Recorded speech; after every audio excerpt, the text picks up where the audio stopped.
하늘은 높고 말은 살찌는 계절인데요. 여름의 들뜸을 뒤로하고 마음이 차분해지는 가을이죠. 울산에는 이럴 때 둘러보면 좋은 역사 현장이 있습니다. 벌써 9월인데 9월이 되면 제일 먼저 생각나는 게 뭐냐?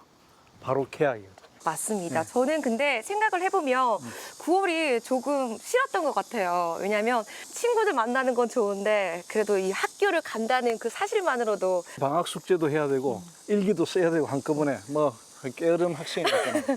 아무튼 이 학교라는 게 얼마나 중요한가면 울산 같은 경우에도 일제강점기 뭐 그 앞에 조선시대 이러면서 학교 교육기관이 쭉 있었거든요. 근데 이것을 지켜내고 이걸 발전시키기 위해서 많은 사람들이 노력을 했어요. 대한민국에서 공식적으로 초등교육이 시작된 것은 서울의 교동소학교가 처음이거든요. 공식적으로는. 그런데 그 공식적인 기록을 제외하고 울산에서 그보다 훨씬 더 전에 200년이 넘는 세월 전에 소학교 교육이 시작됐다는 거. 바로 그 교육의 현장, 그리고 그 앞에 있었던 우리 조상들의 교육기관, 이런 걸 오늘 한번 만나러 한번 가봅시다. 네, 함께 가볼까요? 네, 그럽시다.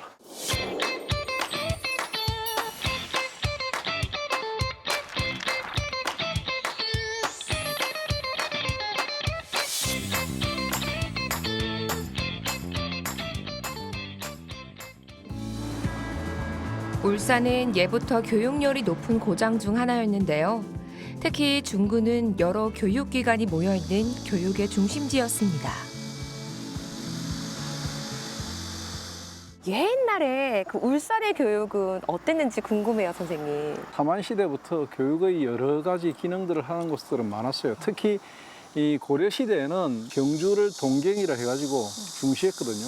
중시하고 동경을 중심으로 해서 유학자들이 많이 남아 있었어요. 대표적인 유학자, 뭐 강수, 최치원, 설총 이런 분들이 유학을 많이 남겼기 때문에 고려시대에 이미 향교가 생겼고 조선시대에 들어서 세종 때 은양의 향교가 생기고 17세기, 18세기 이 무렵에는 서원도 많이 생기고 이러면서 여러 교육기관들이 활발하게 이루어졌죠. 그러면서 조선 후기까지는 그런 향교, 서원, 그리고 서당 이런 것들이 중심이 돼가지고 울산의 교육관 역할을 했는데 간단하게 말하면 향교는 지금의 대학으로 보면 되고 공립이에요. 국립 같은 거. 근데 이제 서원 같은 경우에는 사립이죠. 석계서원 있죠. 그런 대표적인 서원들이 그런 것이고 서당은 동네마다 있었거든요. 그러니까 지금으로 치면 일종의 학원 같은 거. 그런 기능을 하는 것들이 쭉 있었습니다. 그럼 일제강점기 때 교육은 어땠나요? 대한제국으로 바뀌면서 학제나 이런 것도 바뀌거든요. 일제가 들어오면서 심상학교라는 학교를 만들고 또 우리나라에서 자체적으로 소학교, 보통학교가 들어오고 이러면서 울산에도 이제 그런 학교들이 자꾸 생겼죠. 100년이 넘는 학교가 울산에 5개나 되거든요. 초등학교가. 그 정도로 많은 학교들이 생겼고 또 이제 50년이 넘는 중등교육기관들도 몇 개 있고요. 그런 이제 교육의 기관들이 계속 명맥을 유지해 왔던 곳이 바로 울산입니다. 조선시대 공식적인 지방교육기관 향교. 오랜 전통을 가진 이곳은 고즈넉한 분위기가 매력적인데요. 지금도 책 읽는 선비들의 목소리가 들리는 것 같습니다. 저희가 지금 향교에 들어봤는데 이 향교는 어떤 곳입니까? 고려시대와 조선시대의 가장 큰 고등교육기관. 성균관이 향교의 모든 꼭대기에 있고 그 밑에 전국에 수많은 향교들이 있었죠. 이 향교는 앞쪽에는 이제 유생들을 가르치는 공부하는 곳이고 뒤쪽에는 대성전, 여기는 이제 공자를 비롯한 유학의 어른들을 모셔놓은 위패를 모셔놓은 곳, 제사를 지내는 곳 이렇게 분리되어 있거든요. 울산의 향교는 어떤 과정을 거쳐서 지금 이 자리에 있나요? 울산의 향교는 언제 생겼다 이런 정확한 건 없어요. 근데 이제 유출을 해보면 고려시대부터 이제 있었다는 기록이 있는데 그때 당시에는 은양 쪽에 은양향교라는 게 있었어요. 고려시대에 있었겠죠. 그리고 울산 쪽에는 세종시대 이후에 이제 여기 향교가 들어온 것 같은데 그때 처음 향교가 들어왔을 때는 향교 어디 있었냐면 구강서원 자리.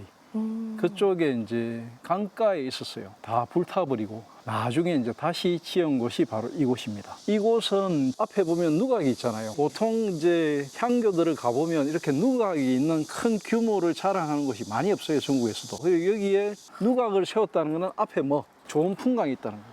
그런 멋진 곳에 바로 울산 향교가 들어섰고, 고종시대 이후에 대원군이 서원을 철폐하고 향교를 전부 없애버리고 이럴 그 시절까지는 어느 정도 유지를 했는데, 후학들을 가르치고 하던 기능이 조선 후기에 들어서 점점 쇠퇴합니다. 조선시대 말기에 와서 이제 울산 도부에 왔던 부사들이 그런 걸 안타깝게 생각해가지고 다른 교육기관을 만들고 그렇게 했던 것이죠.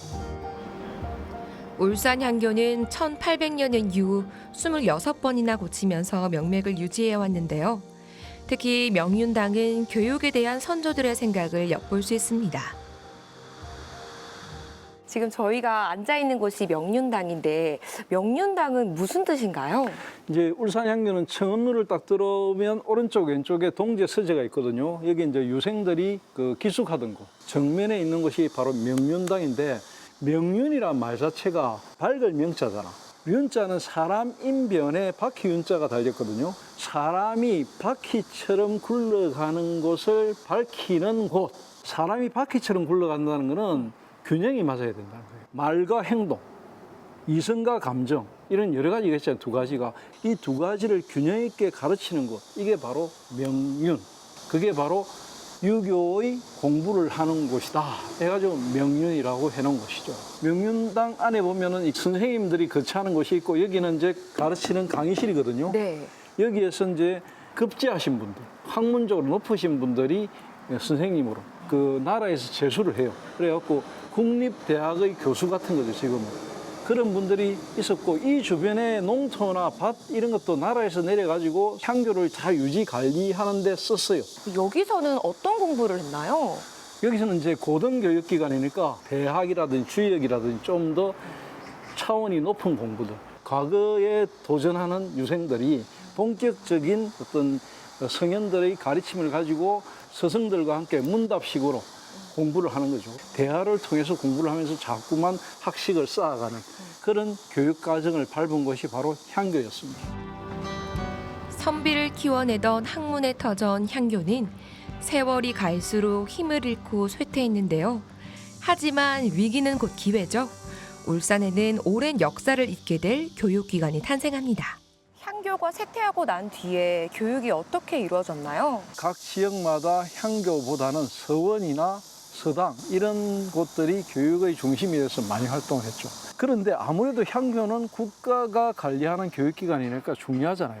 그래서 1814년에 이 울산 도부에 부임했던 부사 박종민이라는 부사가 이 울산의 현실을 딱 보면서 굉장히 안타까워해요. 군인들을 교육시키는 양무당은 있는데 왜 선비를 교육하는 곳은 없나? 이래가지고 자기가 도부 옆에다가 강학소를 차립니다. 강학소는 교습소 같은 건데, 이 강학소가 바로 양사제의 기능을 하는 것인데, 처음에 이름은 삼일당으로 지었어요. 군자 삼락이라, 군자가 느끼는 세 가지 즐거움의 마지막이 뭐냐면 널리 인재를 불러다가 영재를 교육시키는 것에 즐거움을 삼거든, 군자는. 그런 뜻을 가진 삼일당을 지어가지고 계속 이제 후학들을 가르쳤죠. 그러다가 다시 또 이제 조선 후기가 오면서 이 부분도 뭐 다 철폐합니다. 없애고 다 나라에서 못하게 하거든. 그래서 그 다음엔 어떻게 됐어요? 그래서 이것은 이제 다시 1878년일 겁니다. 이때 박재만 부사가 여기 울산에 부임을 해가지고 중간에 명맥이 끊겼던 그런 초등 교육기관을 양사제라는 이름으로 다시 합니다. 그것이 바로 이 오늘의 양사초등학교의 전신이고, 이곳이 바로 개교 201주년 기념비가 10년 전에 여기에 썼습니다. 그러니까 지금은 이미 그로부터 10년이 지났으니까 210년 정도 된 거죠. 대한민국에서 가장 오래된 학교가 서울에 있는 교동 소학교.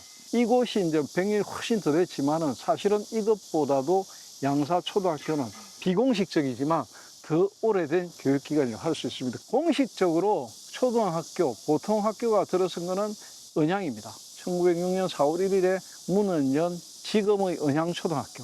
그 학교가 1호입니다. 그 뒤에 만들어진 학교가 울산 보통학교죠. 그 다음에 3.1 만세운동으로 너무나 유명한 병영 초등학교, 그러니까 일신학교죠. 그리고 방어진의 방어진 보통학교.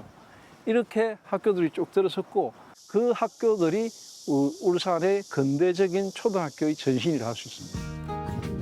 일제강점기에는 전국 곳곳에서 공립학교를 비롯해 많은 교육기관이 건립됐는데요. 울산도 예외는 아니었습니다.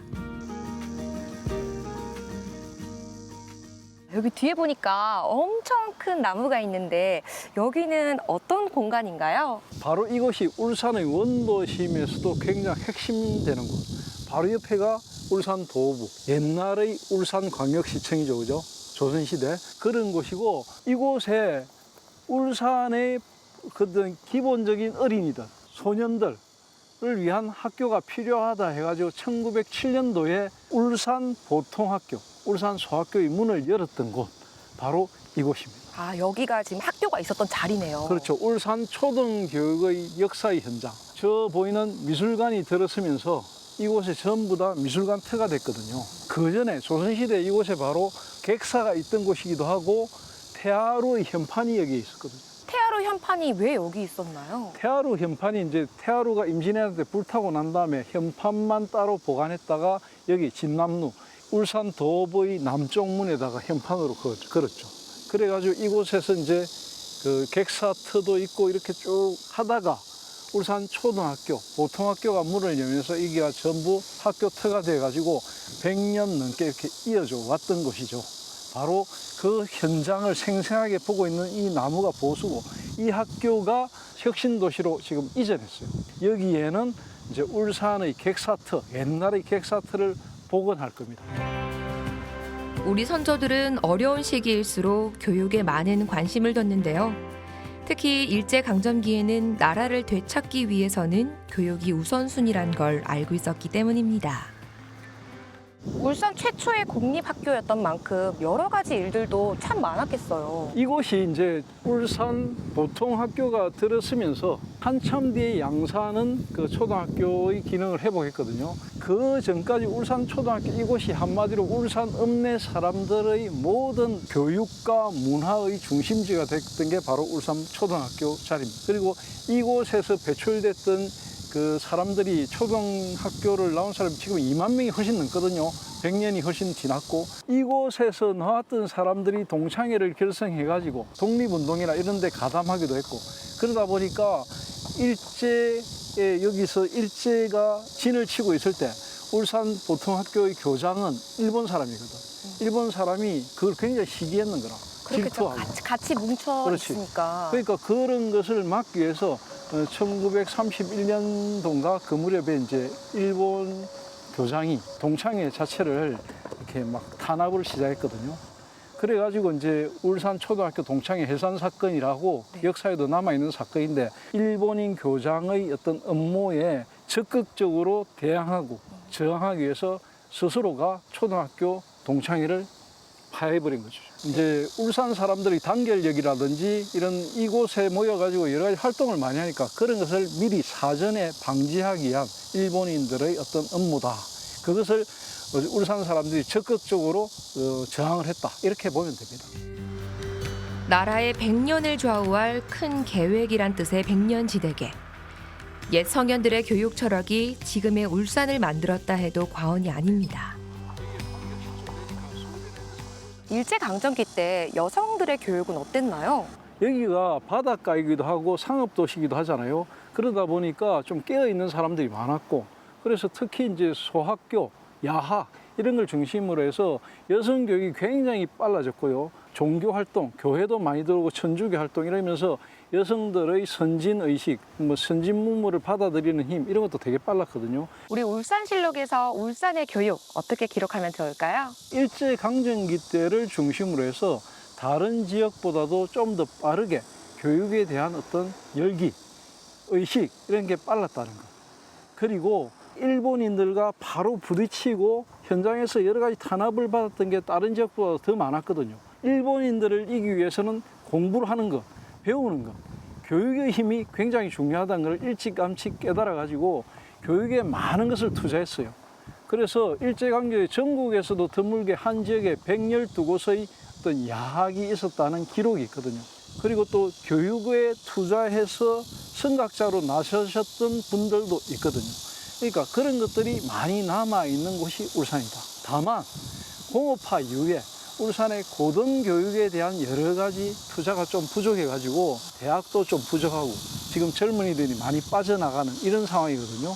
앞으로 울산의 교육에 대한 투자, 이게 좀 더 재투자될 것이기 때문에 그런 부분들을 앞으로 좀 더 눈여겨봐야 할 것 같습니다. 우리 성인분들이 교육의 중요성을 알고 계속해서 이어나가는 그런 정신이 있었는데요.